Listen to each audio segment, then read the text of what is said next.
حضرت عبداللہ ابن عمر رضی اللہ تعالی عنہ سے روایت ہے کہ نبی اکرم صلی اللہ علیہ وسلم نے فرمایا،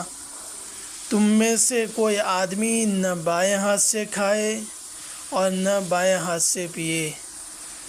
اس لیے کہ شیطان اپنے بائیں ہاتھ سے کھاتا ہے اور بائیں ہاتھ سے پیتا ہے۔ میرے بھائیو، اس حدیث سے معلوم ہوا کہ دائیں ہاتھ سے کھانا پینا ضروری ہے، البتہ کسی عذر کی صورت میں بائیں ہاتھ کا استعمال کھانے پینے کے لیے جائز ہے۔ اسی طریقے سے میرے بھائیو، حضرت ابو ہریرہ رضی اللہ تعالی عنہ کہتے ہیں، ترمذی کی روایت ہے، رسول اللہ صلی اللہ علیہ وسلم نے فرمایا، جب تم میں سے کوئی کھانا کھائے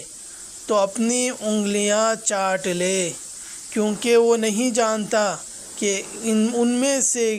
کس انگلی میں برکت ہے۔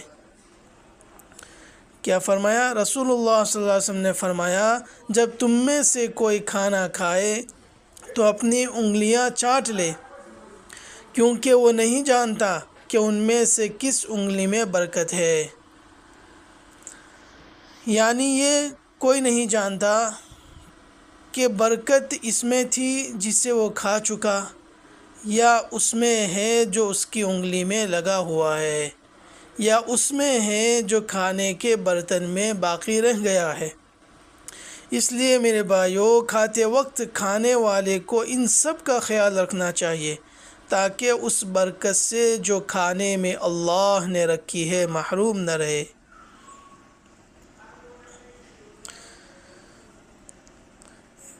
نبی اکرم حضرت انس رضی اللہ تعالیٰ عنہ کہتے ہیں کہ نبی اکرم صلی اللہ علیہ وسلم جب کھانا کھاتے تو اپنی تینوں انگلیوں کو چاٹتے تھے۔ آپ نے فرمایا، جب تم میں سے کسی کا نوالا گر جائے تو اس سے گرد و غبار دور کرے اور اسے کھا لے، اسے شیطان کے لیے نہ چھوڑے۔ آپ نے ہمیں پلیٹ چاٹنے کا حکم دیا اور فرمایا، تم لوگ نہیں جانتے کہ تمہارے کھانے کے کس حصے میں برکت رکھی ہوئی ہے۔ نبی اکرم صلی اللہ علیہ وسلم نے کھانے کے لیے جن 3 انگلیوں کا استعمال کیا وہ یہ ہیں: انگوٹھا، شہادت کی انگلی اور بیچ کی انگلی۔ تو میرے بھائیوں، یہاں اللہ کے نبی صلی اللہ علیہ وسلم نے